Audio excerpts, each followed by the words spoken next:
Bismillahirrahmanirrahim. Assalamualaikum warahmatullahi wabarakatuh. Qala Allah Ta'ala fil Qur'anil Karim, A'udzu billahi minasy syaithanir rajim. Bismillahirrahmanirrahim.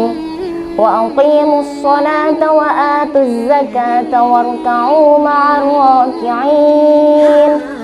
Surah Al-Baqarah ayat 43. Dirikanlah sholat, tunaikanlah zakat, dan rukuklah bersama orang-orang yang ruku.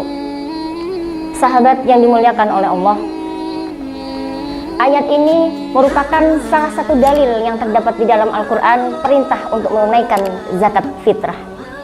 Kita tahu zakat yang terdapat dalam syariat Islam itu ada dua, zakat mal dan zakat fitrah.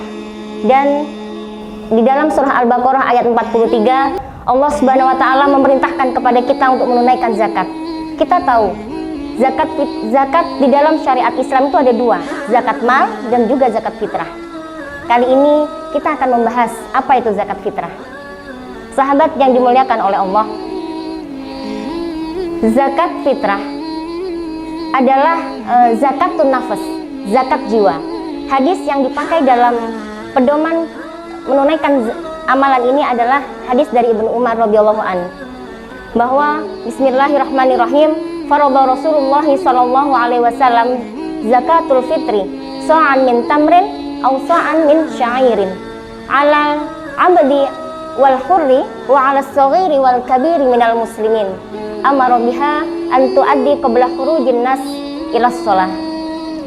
Dalam keterangan di atas, melalui hadis Ibnu Umar dikatakan bahwa Rasulullah SAW mewajibkan zakatul fitri dengan so'an min tamrin atau so'an min syairin, satu sok dengan kurma dan satu sok dengan gandum.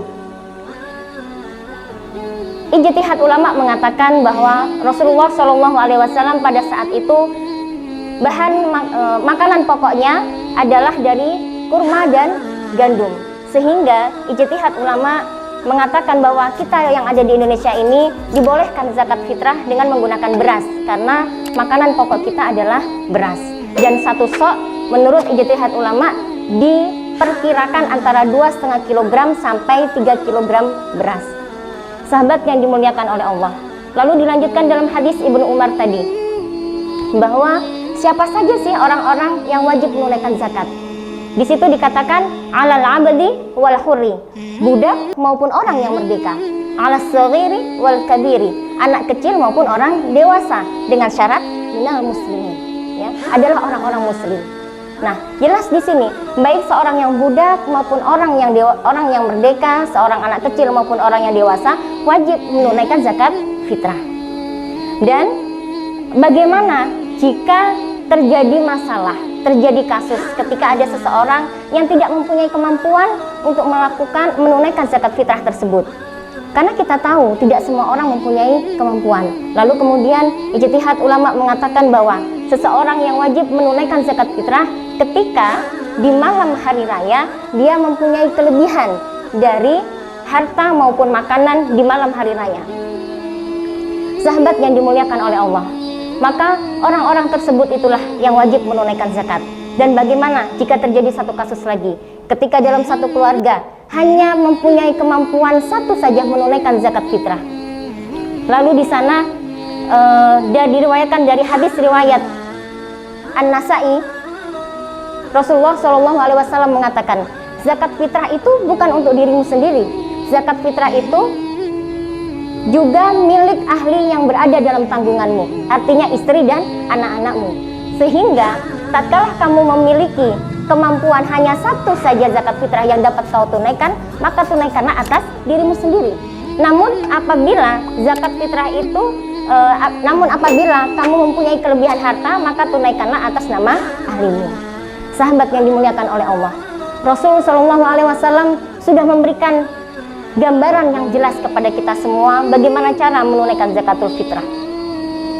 Ada satu kasus kemudian, ketika ada seseorang yang meninggal pada saat sebelum maghrib di bulan Ramadan. Apakah dia wajib menunaikan zakat? Ya, ternyata dia tidak wajib menunaikan zakat. dan ahli warisnya pun tidak wajib memberikan kodoknya. Karena apa? Karena ketika dia meninggal, ketika salah seorang meninggal, maka terputuslah kewajibannya, terputuslah tanggung jawabnya untuk menunaikan tersebut. Sahabat yang dimuliakan oleh Allah, lalu bagaimana jika orang tadi meninggal setelah ba'da maghrib? Apakah dia masih wajib menunaikan zakat? Ya, maka siapa memberikannya? Orang yang menanggung beliau, maka dia yang harus membayarkan zakat fitrah. Kenapa? Karena dia masih melihat bulan Ramadan sampai selesai. Sahabat yang dimuliakan oleh Allah. Lalu dilanjutkan oleh hadis Ibnu Umar tersebut, amara biha an tuaddi qabla khurujin nas ila shalah. Yaitu Rasulullah Shallallahu alaihi wasallam mengatakan, memerintahkan kepada kita hendaklah kita menyalurkan zakat itu sebelum orang-orang berangkat pergi menuju sholat Aid. Artinya ketika amil zakat sudah mau menerima zakat yang kita miliki, hendaklah kita salurkan pada saat itu, batasnya sampai sebelum orang-orang berangkat sholat Aid. Karena apa? Karena diriwayatkan dari hadis riwayat Abu Dawud dan Ibnu Majah bahwa Rasulullah SAW mengatakan, zakat yang diterima oleh Allah adalah zakat yang ditunaikan sebelum sholat Idul Fitri. Ketika zakat tersebut ditunaikan setelah Idul Fitri, maka zakat fitrah tersebut dinyatakan sebagai sedekah. Sahabat yang dimuliakan oleh Allah, mari kita semuanya memperbaiki setiap apa yang kita lakukan khususnya di bulan Ramadan kali ini. Kita berharap Allah memberikan keluasan rezeki kepada kita sehingga kita mampu menunaikan zakat fitrah dan kita mampu menunaikan zakat fitrah untuk para ahli kita. Sahabat yang dimuliakan oleh Allah, Allahul musta'an. Fastabiqul khairat, billahi taufiq wal hidayah. Assalamualaikum warahmatullahi wabarakatuh.